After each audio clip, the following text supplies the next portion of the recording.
Yeah, this is your host Rob here for the Best of British show. I'm joined by Ebenezer. What's going on, man? You I'm right? gonna be. How you say? I'm lucky I took off my jacket. My jacket's very similar to that. I swear. Yeah, we would look like a couple of lemons sat here with the same jacket on, planned innit, right? it. Like, what are you wearing today? So we're going to be talking a little bit about, of course, your single. You've Yep. got some projects coming out. But the first thing that I want to grab with you is that the first time I think I heard of you or got gist of your sound is when you did that track with ADP. Okay. ADP, Yeah, that's my guy. Be Young and stuff. I was speaking to him about it. How did you guys meet up and get that So going? we actually met through my publisher who published him to begin with. Mm-hmm. So it's like, yo, just working with this new kid Ebenezer, you should work with him. So when I first worked with ADP, I didn't even think the guy liked me, you know. Why not? I don't know, because like, I don't know, I just didn't think he It's liked a me. vibe, innit? Yeah, it was like, we're both kind of quiet, so. Yeah. But it's producers, innit? Producers are very like nerd for buttons. Yeah, Do you know so what I mean? I'm a Like, producer as well, so I was just Yeah. like, is what it is. But yeah, we ended up working more and more, and then we actually became like really good friends. Yeah. And now it's like Now we it's just like mess. Mike Yeah, kinda likes you, I guess. I guess. Probably, yeah, nice. Yeah, we just mess around and make It's music. alright, man.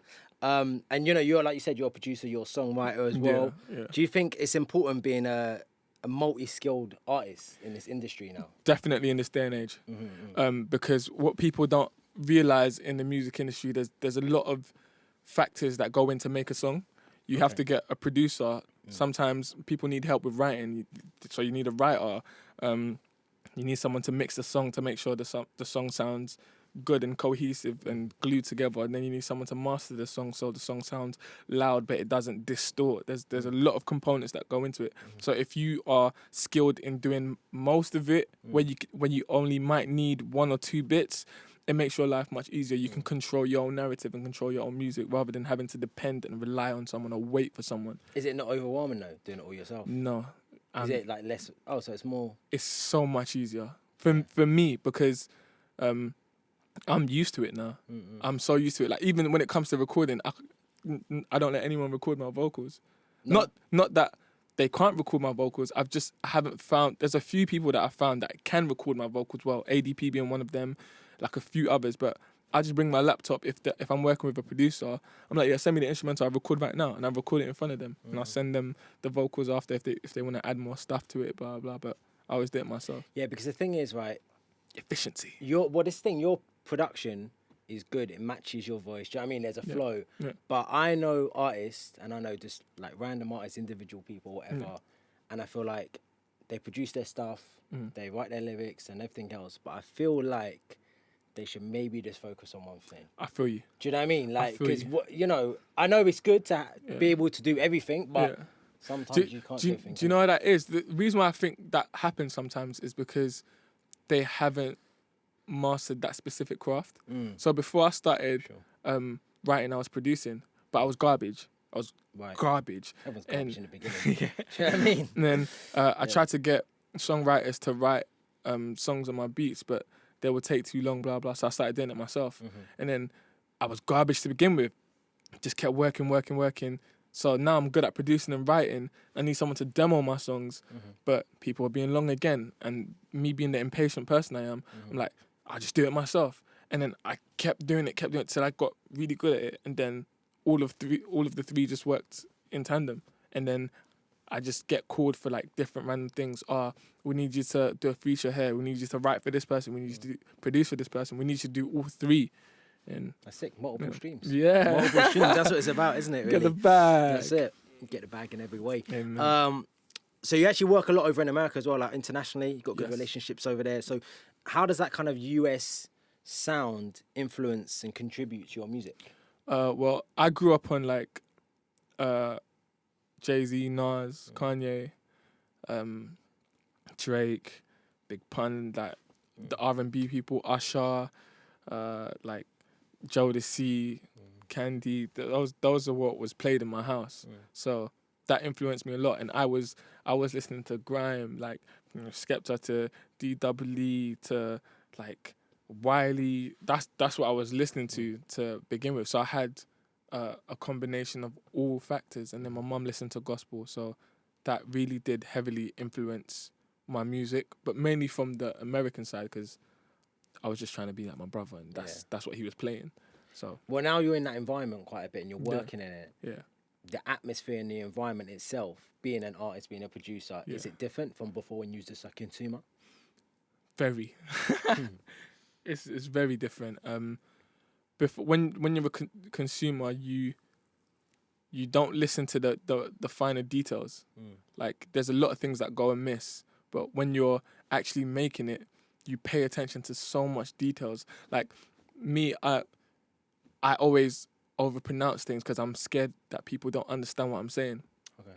So I make sure I pronounce things in my musicality. I make sure there's some key changes or some like chords for like the musicians who listen to music to understand and be like, "Ooh, I see what he did there." The average listener would not necessarily pay attention to that, but it's totally different. I would say so.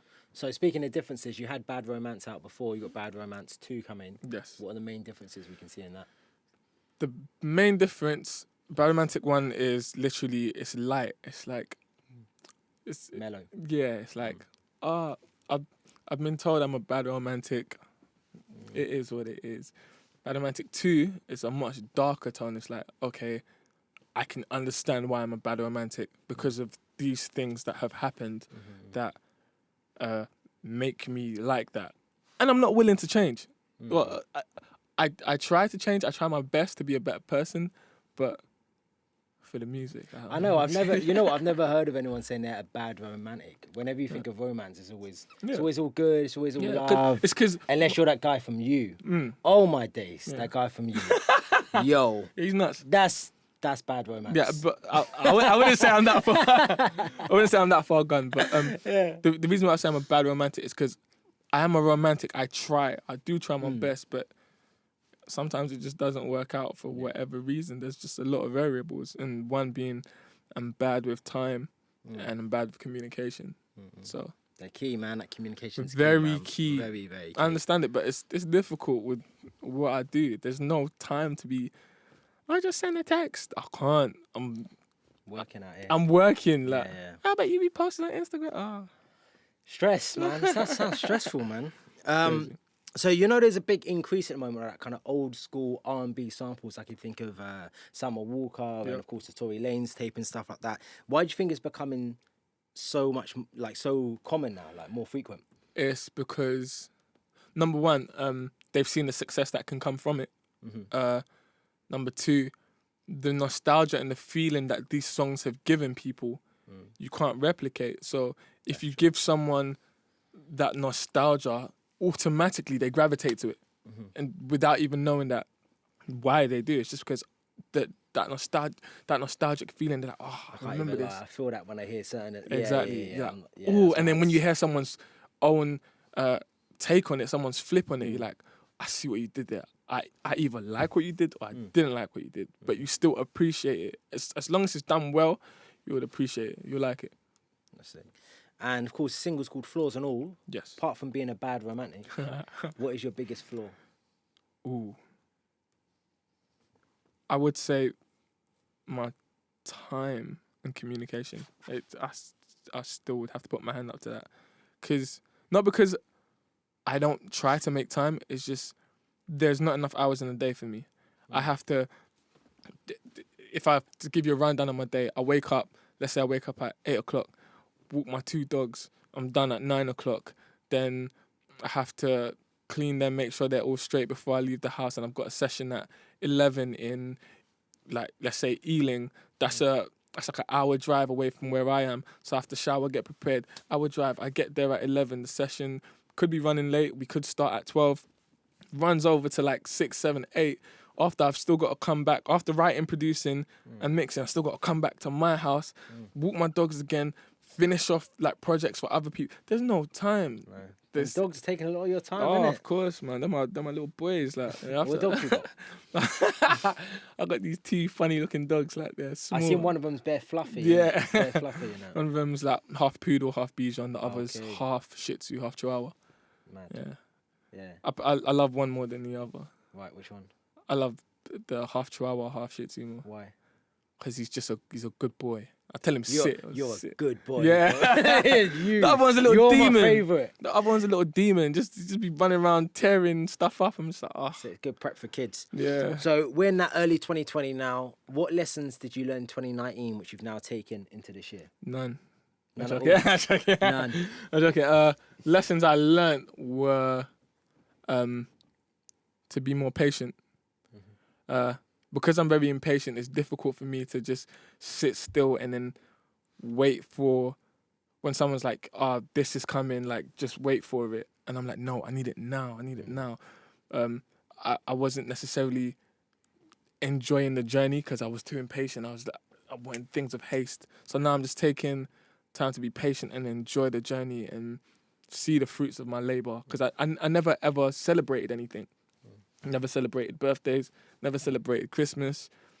I'd get lit on New Year's and that's about it. But even to like my achievements, my gold plaques, my Billboard #1s, I haven't even ordered them. So I'm learning now, 2020, to like enjoy these moments, enjoy the journey. You take a week off and just get lit. And this is what I'm saying. I'm trying to take my birthday off, but I can't even take that off. I got to shoot a video and then like, yeah. When's your birthday? It's March the 3rd. So it's literally... Yeah, it's a bit of a not good time to have a birthday. You're going to have to push that back another week, right? It's the best time. Push it back another week, man. Push it back another week, man. Yeah, it is what it is. Well, it's your host Rob here for the Best of British Show, and I'm joined by Ebenezer. Sir. Pulse88.co.uk. Yes, Pulse 88 Radio, your host Rob here on the Best of British Show, here every single Tuesday, 7 p.m. until 9, playing all of those UK bangers.